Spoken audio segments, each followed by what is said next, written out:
الحمد لله والصلاة والسلام على حبيبنا ورسولنا وقدوتنا محمد صلى الله عليه وسلم وعلى آله وأصحابه ومن سلك مسلكه إلى يوم الدين أما بعد. أقبل فالله سبحانه وتعالى التويك أتيك فون محمد صلى الله عليه وسلم كاتل الله كما بان به sallallahu alayhi wa sallam àti àwọn aráalé rẹ̀ àti àwọn sọ̀hábà rẹ̀ àti àwa náà àti gbogbo àwọn tó bá ń tọ ojú ọ̀nà Muhammad sallallahu alayhi wa sallam títí orílẹ̀ al-qiyama. A kíra wa pé a káàbọ̀ sí ìdánilẹ́kọ̀ọ́ títí òní, èyí tí a fi ń ṣàlàyé tírà al-Mukhtasar fi Sirati Nabawiyyah, èyí tí a fi ń sọ̀rọ̀ nípa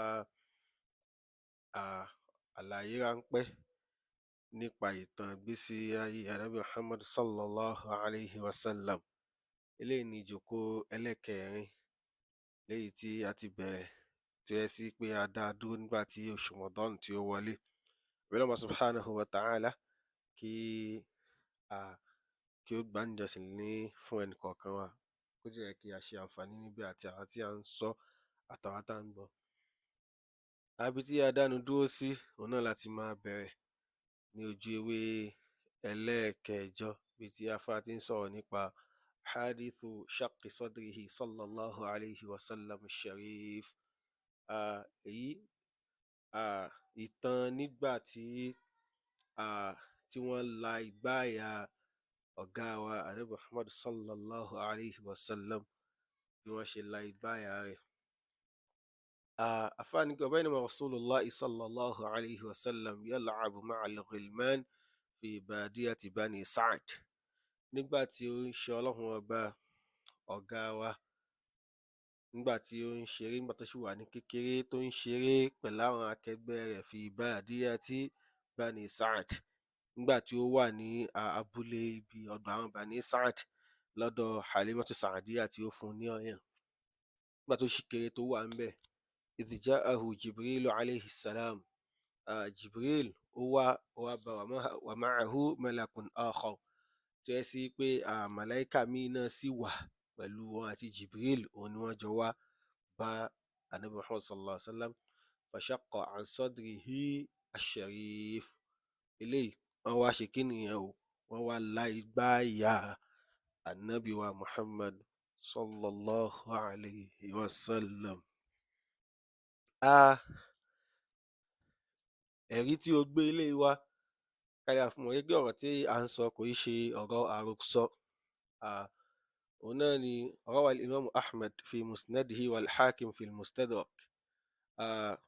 Bó tẹ̀ yẹ sí pé imam ad-Darimi àwọn náà gbé hadith yìí náà jáde bi sanadin hasan, pẹ̀lú hadith tó yẹ sí pé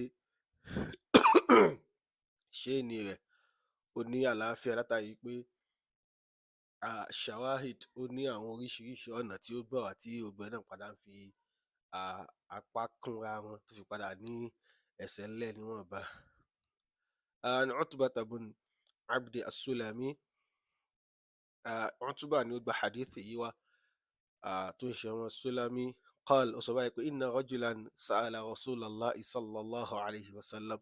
Ó ní ọrákùnrin kan ó béèrè lọ́wọ́ Ànábì Muhammad sallallahu alayhi wa sallam pé kayfa kana awwalu sha'nika ya Rasulallah. Ó ní pé báwo ni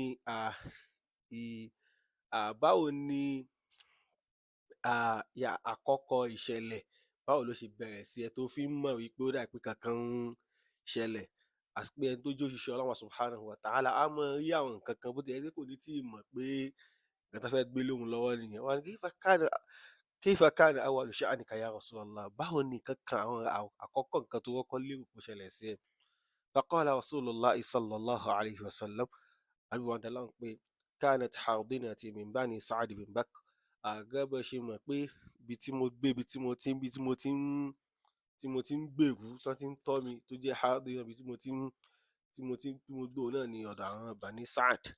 Fantalaqtu ana wa ibnun laha fi bahmin lana. Ó wá ní pé èmi àti ọmọ Halima Saadiya àṣekínìyàn o ajẹni tó yẹ pé a fẹ́ fún wàrà ìkan nínú àwọn ẹran wa walam nakhudh ma'ana zadan ṣùgbọ́n nǹkan tá a fẹ́ fi fún wàrà náà àṣekínìyàn o àgbè dání. Fakultu mo á sọ fún ya akhi ìwọ ọmọ ìyá mi ọmọ ìyá rẹ̀ tó ń sọ bẹ́ẹ̀ náà nìkan ọmọ Halimatu Saadiya ẹ̀wọ̀n pé ó jọ fáwọn méjì lọ́yàn ní sọ ó ti dọ́mọ ìyá rẹ̀ mina rada'a. Àbí wọ́n kí n máa fún pé ọmọ ìyá mi idha fa'tina bizadin min indi ummina ọmọ ìyá mi lọ mú nǹkan tá a fẹ́ fi ṣe kí nìyẹn tá a fẹ́ fi fún wàrà wa látọ̀dọ̀ ìyá wa. Fantalaqa akhi ọmọ ìyá mi wá lọ famakastu inda al-bahmi mi wá dúró síbi ọ̀dọ̀ ibi ẹranko tá a fẹ́ ṣe kí nìyẹn tá a fẹ́ fún wàrà. Fa aqbala tayrani abyadani ka'annahuma nasran wọ́n wá ní pé àwọn ẹyẹ méjì tán funfun tó yẹ kí wọ́n fẹ́ dàbí tán funfun ní funfun ka'annahuma nasran tán fẹ́ dàbí ẹyẹ tá a máa ń pè ní kánnakánná. Faqala ahaduhuma li sahibihi ìkan náà ẹyẹ wọn sọ fẹ́ nìkan jí pé àhúhù ṣé ẹni tá a fẹ́ wá bá náà ni qala na'am èkejì wa ń dá lóhùn pé bẹ́ẹ̀ náà ni. Fa aqbala yabtadirani fa akhadhani fa batahani ila al-qafa àwọn ẹyẹ méjèèjì wáyé kí nìyẹn o wọn wá jẹ́ni tó wá ń lé mi tán súnmọ́ mi àtán súnmọ́ mi tán wọ́n fẹ̀yìn mi kanlẹ̀. Fashaqqa batni wọ́n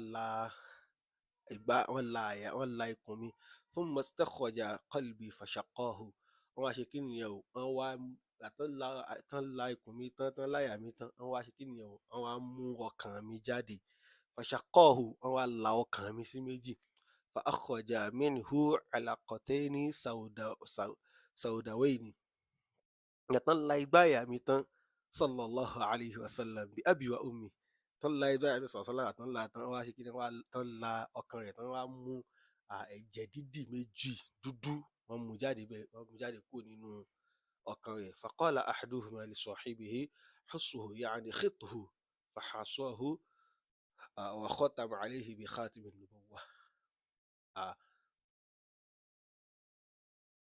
So ìgbà tán wá ṣe kí nìyẹn o tí wọ́n là tí wọ́n ṣe kí nìyẹn o wọ́n ti ṣe tán èkejì wa sọ fún èkejì pé kí nìyẹn o pé kó ti kí nìyẹn o kó ti ọkàn yẹn bọ́ padà kó ṣe kí nìyẹn o kó sì hàn kán sì fi khatmu kán khatamọ̀ rẹ̀ kán là ní òǹtẹ̀ òjíṣẹ́ ìgbẹ̀yìn àwọn ànábì ọlọ́run ọba.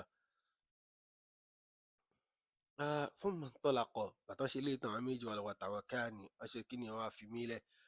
Fariqtu farqan shadidan mo wá ṣe kí nìyẹn mo wá bẹ̀rù lẹ́ni tó bẹ̀rù gan thumma intalaqtu ila ummi mo wá sáré lọ bá ìyá mi.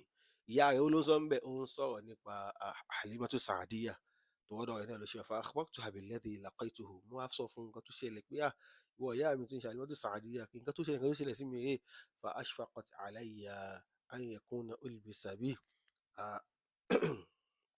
ó wá jẹ́ nǹkan tó yẹ sí pé ó kánú mi púpọ̀ pé ọmọ kékeré pàápàá jùlọ ọmọ tó yẹ kó ní bàbá tó yẹ pé ìyá nìkan ló ní ó kánú mi ó wá ṣe kí nìyẹn ó wá ń páyà pé kó wáyé pé kankan wọn ti fi kankan lọ kàn mí faqala kó wáyé kan ti lọ ṣàbúrú kan sí mi faqalat u'idhuka billah àná tó sọ pé mo ṣe kí nìyẹn mo wá ìṣọ́ fún ẹ láti ọ̀dọ̀ Ọlọ́run àti kọ́lọ́mà lè fi ìṣọ́ ẹ̀ṣọ́ ẹ̀. فرحلت بعيرا لها فجعلتني على الرحل وركبت خلفه ó wá ṣe kí nìyẹn ó wá mú nǹkan ọ̀gbìn rẹ̀ ràkúnmí rẹ̀ ó gbé mi náà sórí rẹ̀ hatta balagna ila ummi tí ta fi dọ́dọ̀ ìyá rẹ̀ gangan so Halimatu Saadiya kí nìyẹn ó gbé látàrí pé ó fẹ́ gbé lọ bá ìyá rẹ̀ gangan látàrí nǹkan tó pé kí ni tó ṣẹlẹ̀ báyìí so wọ́n á gbé lọ sọ́dọ̀ ìyá rẹ̀ tó ń ṣe Amina bintu Wahab gẹ́gẹ́ báyìí sọ fún wa láti ìdánilẹ́kọ̀ọ́ níbẹ̀rẹ̀. Bàtán wá dọ́dọ̀ rẹ̀ faqalat ó wá sọ fún ìyá mi pé adaitu amanati wa dhimmati mo ti pé àdéhùn mi mo ti pé àmánà tẹ́ délé mi lọ́wọ́ kí n bá yín tọ́ kí n bá yín fún lọ́wọ́ wa dhimmati mo ti ṣe kí ni mo jẹ́ ti àwọn nǹkan tẹ́ ẹ sì ní kí n ṣe tẹ́ làbọ̀ mí lọ́wọ́ mo ṣe kí ni mo ti pé wa haddathtuha billadhi laqaytu àwọn náà ṣe kí ni mo wá fún un nírò pẹ̀lú nǹkan tó ṣẹlẹ̀ mo fún ìyá mi nírò ìyá rẹ̀ gangan falam yu'iha ṣùgbọ́n bá tí mo sọ fún nǹkan ẹ̀ yìí ó ṣe kí nìyẹn o kò bá lẹ́rù ìyá rẹ̀ kí nìyẹn o ìyá Ànábì sallallahu alaihi wasallam tó jẹ́ Amina àti ìyá Ànábì sọ nǹkan tó ṣẹlẹ̀ fún kíní yìí kò wá panic وقالت إني رأيت خرج أمي نور أضاءت منه قصور الشام. فقالت وسبحانك إني رأيت خرج من خرج مني نور. وسبحانك إني أمي كني إني رأيت خرج مني نور. وإبí rí bí àyẹ́ sí pé ìmọ́lẹ̀ jáde ní ara mi. Adoat minhu qusuru Sham. Nígbà tí eléyìí ṣẹlẹ̀, ó dà gẹ́gẹ́ bí àtọ́ sí pé ibi tí ìmọ́lẹ̀ yìí kí nìyẹn tó lágbára dé. Ìyá ló sọ fún Ànábì kan tó ṣẹlẹ̀ sí pé àti Ànábì jáde lára rẹ̀. Òun rí gẹ́gẹ́ bí àtọ́ sí pé ìmọ́lẹ̀ yìí kí nìyẹn ó jáde lára òun, tó ìmọ́lẹ̀ yìí kí nìyẹn tó káàkiri gbogbo ìlú Sham. Eléyìí ni ẹ̀rí alákọ̀ọ́kọ́ náà, ẹ̀rí tó ń tọ́ka sí pé Ànábì sallallahu alayhi wa sallam pé wọ́n la ọkàn rẹ̀, pé wọ́n la igbáyà rẹ̀, nǹkan tí ó ṣẹlẹ̀ sí ni. Nínú àwọn ẹ̀rí tó tún tọ́ka sí eléyìí, òun